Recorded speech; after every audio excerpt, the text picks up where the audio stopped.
Hi, I'm Gayle of TalentAlign, and I welcome you to our second meetup of 2020, which is the new way of working and agile, a new culture. And a bit about me for those who don't know me yet. I'm an IT person by background and by profession. I developed expertise in the financial field through years of defining and developing financial systems and financial models for business planning and decision making. I then went into sales and marketing.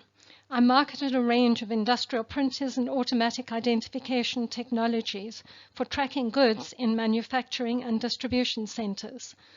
I then sold e-learning training solutions and set up walk-in learning centers in many of the large organizations in South Africa. As Executive Director of the IT Users Council, I established and ran the IT standards generating body for about 8 years and generated or was part of the generation of learning standards for IT. From that experience, I set up a comprehensive competency framework for IT that now covers over 550 different roles in IT, including the new Agile roles.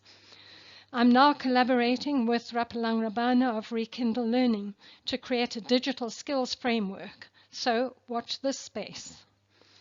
In the HR field, I've been working in the areas of organization design, role and competency profiling, career and competency management, and performance management. I also work as an associate consultant with PE Corporate Services and provide advice on jobs to be used in their IT salary survey and help clients with their job matching. And a reminder of what agility is really about. The word agile is bandied around a lot these days, and I believe this has led to a very real misunderstanding of what agility in business is really about. This is a description by Steve Denning in an article published in Forbes magazine that I think really does capture the substance of Agile. Agile is a focus on delivering value to our customers, working in small teams, in short cycles, and networked organizational arrangements, rather than top-down bureaucracy and silos. In fact, if you still maintain top-down bureaucracy and silos, we can pretty much say for certain today that you're not agile. So let's look at the impact of this on culture. First, let's try to understand what is meant by culture and get some ideas on the pros and cons of different cultures. There are a number of definitions of culture. These are a few. According to both Gotham Culture and Business Dictionary, it's about the underlying beliefs, assumptions, and values and ways of interacting that contribute to a unique social and psychological environment of the organization. According to study.com, it's a system of shared assumptions, values, and beliefs that govern how people behave in the organization. According to Shine, it's the tacit assumptions about how the world is and ought to be that a group of people share and that determines their perceptions, thoughts, feelings, and their overt behavior. And my personal favorite is the way we do things here. There are organizations that claim they don't have a culture. In fact, one of our largest organizations in South Africa claims exactly that. But what they don't understand is that, in itself, is a culture. As long as you have a group of people working together, there will always be an underlying culture. It's the way we do things here. I think it's important for us to understand that culture exists at different points. Each of us has our own culture. There was a culture in our family when we grew up. When we left and got married, a new culture was adopted to work in the marriage environment, and that probably changed when we had children. Then the organization has an espoused culture, big signs and placards in the entrance foyer. But different departments will also have different subcultures. So HR and finance could have an underlying subculture of compliance and governance, but Agile IT has an underlying culture of innovation and creativity. So within an organization, culture and subcultures exist all over the place, many of them being developed by an incumbent manager. And we'll talk about that a bit later. As with culture, there are different types of values that we find in an organizational setting. Individual values, relationship values, organizational values, and societal values. Individual values reflect how you show up in your life and your specific needs, the principles you live by, and what you consider important for your self-interest. Individual values include enthusiasm, creativity, humility, and personal fulfillment. Relationship values reflect how you relate to other people in your life, be they friends, family, or colleagues in your organization. Relationship values include openness, trust, generosity, and caring. Organizational values reflect how your organization shows up and operates in the world. Organizational values include financial growth, teamwork, productivity, and strategic alliances. And societal values reflect how you or your organization relates to society. Societal values include future generations, environmental awareness, ecology, and sustainability. Culture also exists at various levels. Basic underlying assumptions. These are the basic underlying source of values and action. They're often difficult to discern because they exist at a largely unconscious level, our fundamental beliefs about things. Championed values. These are the conscious strategies, goals, and philosophies. For example, the published values of an organization. Artifacts.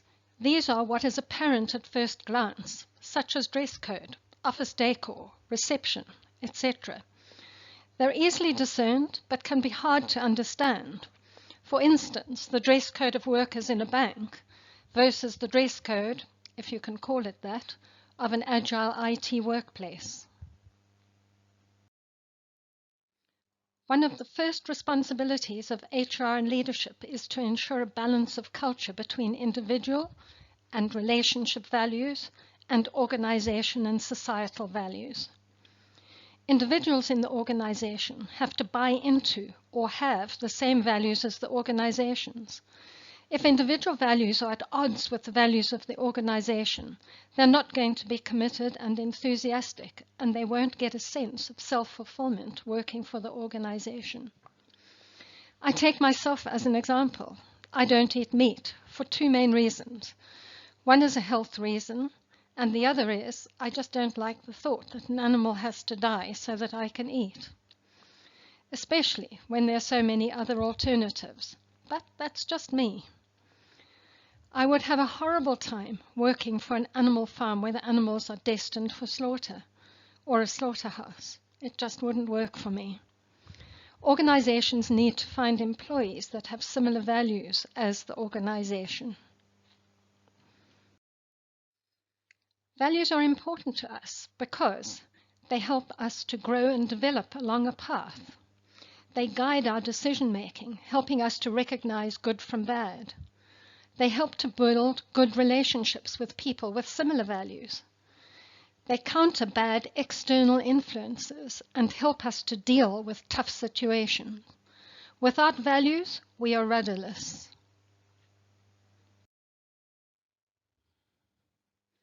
To organizations committed to customer centricity and driving shareholder value, values are important to everyone because values and behaviors drive culture.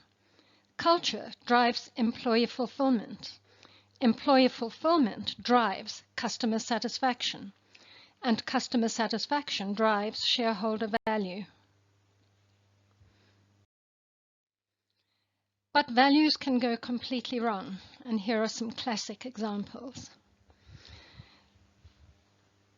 Look at these values. Who do you think they belong to? Enron. Did the management of Enron behave with integrity? And these values, who do you think they belong to? Anderson Consulting.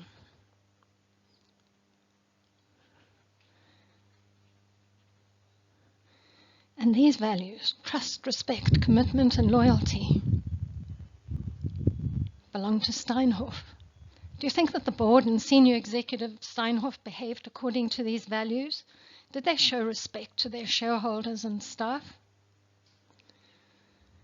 And last but not least, who do these values belong to? There were more, but I sort of cut out some of the other ones. They belong to Bosasa. Will we ever forget the testimony at the Commission for State Capture? I've removed some of the values because there were just too many and they were not relevant to this example. Did Bosasa management and their political beneficiaries show accountability?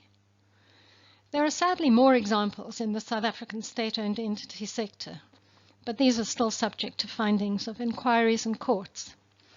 The big question I have is, do you think that the management of these organizations could have had something to do with formulating those espoused values and then still acted contrary to them? So in the context of this presentation, these companies are not important. What is important is what happened within them and subsequently to them. There was an underlying culture in all of these organizations, a culture of greed and unethical behavior. And this culture took over, in fact hijacked, the espoused culture of those organizations. So the truth behind values and culture is actually defined by the action of senior management. And employees follow these behaviors before they follow the stated or espoused values of the organization. The decisions made by senior executives are replicated by employees down the line.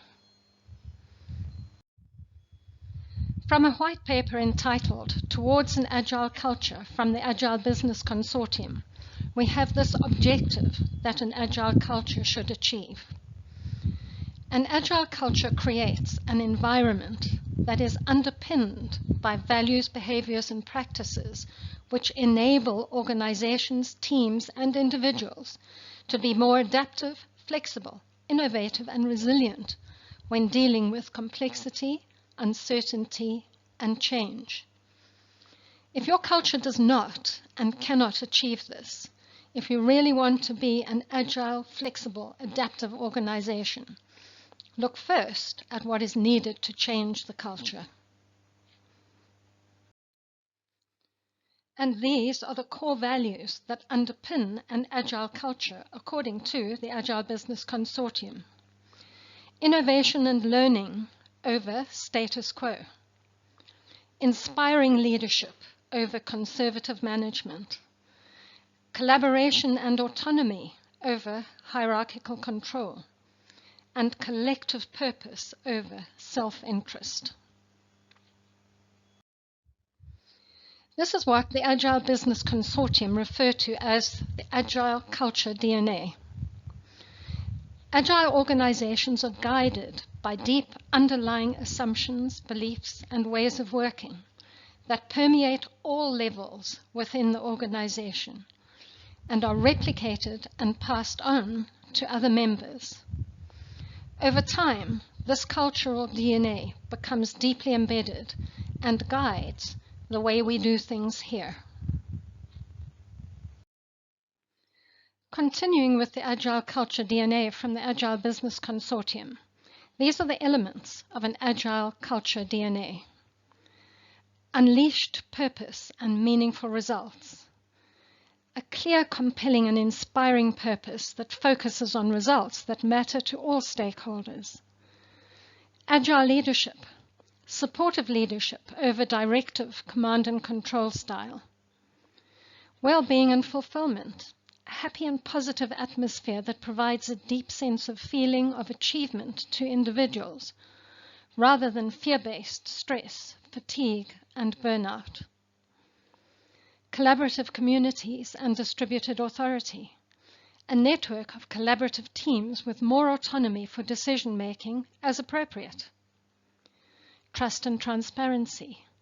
Loyalty, integrity, and commitment to transparency, openness, and honesty on a day-to-day working basis.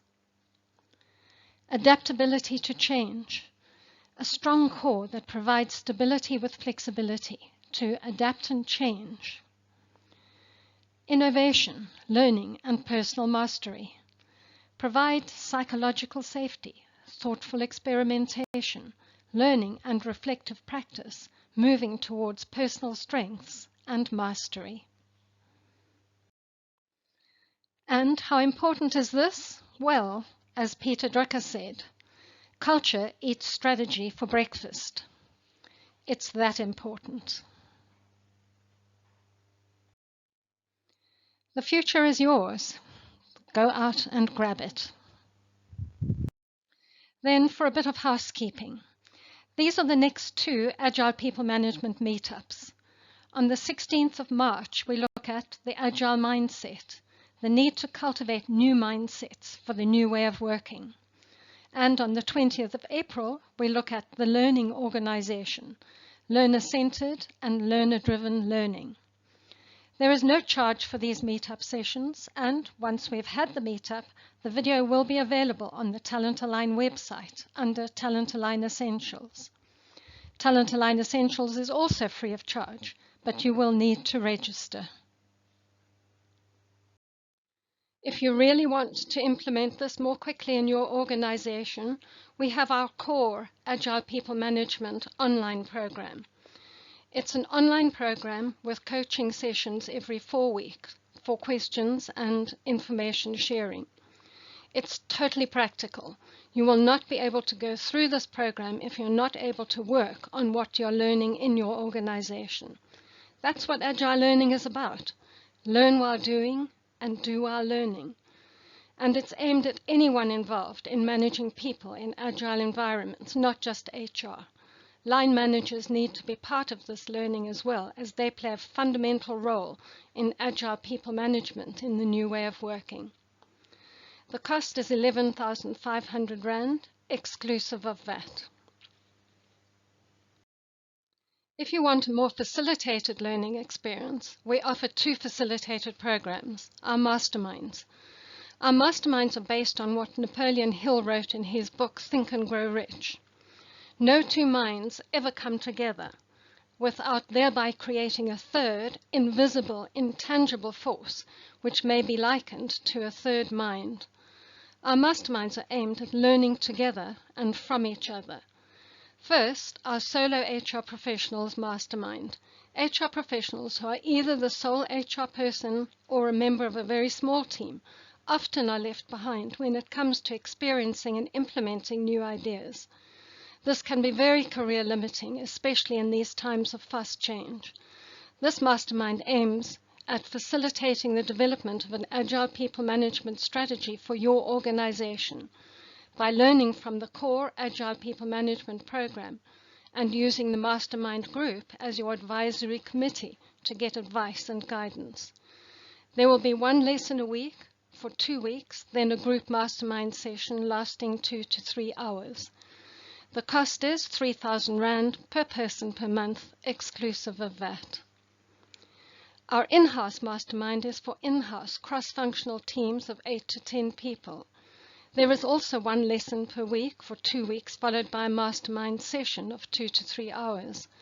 We will also have 15-minute check-ins once a week to ensure that we are staying on track. The cost of the in-house mastermind is 15,000 Rand per team per month. We also offer a range of workshops covering different aspects of our core Agile People Management program. Introduction to Agile and Scrum. This can be face-to-face only.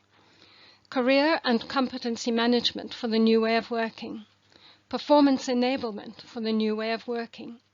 Agile talent management. Agile remuneration. Agile recruitment. Agile learning and development. Agile leadership. And 5 steps to the C-suite. Workshops are available in the following formats: a mastermind, learn while doing and do while learning. The cost of these is determined on content and time.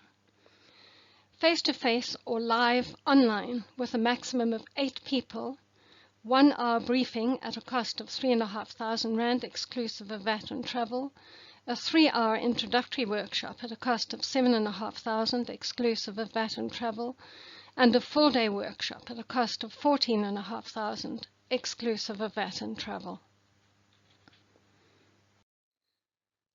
Our 2 flagship services that we offer and have been offering over the past 14 years. We can offer both traditional or agile organization and role design. We believe in defining structures that are not rigid but can be flexed based on the needs of the organization, but still maintain integrity within an agile environment. We offer both traditional and agile career and competency management.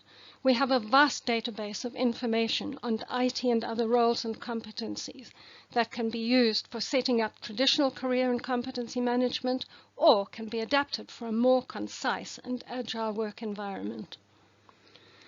We have never believed in the traditional performance management systems, and these have now been proved to actually have 0% correlation with organizational performance. We now combine our 3-tier performance management with the DIRC model for high-level KPIs with quarterly or more frequent OKRs. OKR's original concept came from Intel and spread to other Silicon Valley companies. Google adopted OKR in 1999 during its first year, and it has supported Google's growth from 40 employees to more than 60,000 today. Besides Google, other companies that use OKR include Spotify, Twitter, LinkedIn, Airbnb, Walmart, Target, The Guardian, Dun & Bradstreet, and ING Bank. So they are proven to be scalable and cross-industry. And of course, we're able to assist as your Agile People Coach. In this role, we provide facilitation, guidance, training and assistance with all aspects of Agile people management as part of your Agile transformation journey. The cost for these services is dependent on the scope of each particular project. And here's a quick comparison of costs for your convenience. The core Agile People Management online program works out at 2,875 Rand exclusive of VAT per person per month. Solo HR Professionals Mastermind is 3,000 Rand exclusive of VAT per person per month. That includes the full core Agile People Management program plus 8 mastermind sessions. The in-house mastermind works out to around 1,875 exclusive of VAT and travel per person per month, which also includes the full core Agile People Management program, plus 8 mastermind sessions, plus 24 weekly check-ins. For our workshops, all of which are for a maximum of 8 people, the cost per person works out as follows. 1-hour briefing works out to 437 Rand 50 per person. The 3-hour introductory workshop works out at 937.50 per person, and the full-day workshop is 1812.50 per person. Thank you for attending this Agile People Management Meetup. We hope that you learned something, and we look forward to seeing you again in future meetups, or even on one of our programs. Enjoy the rest of your day.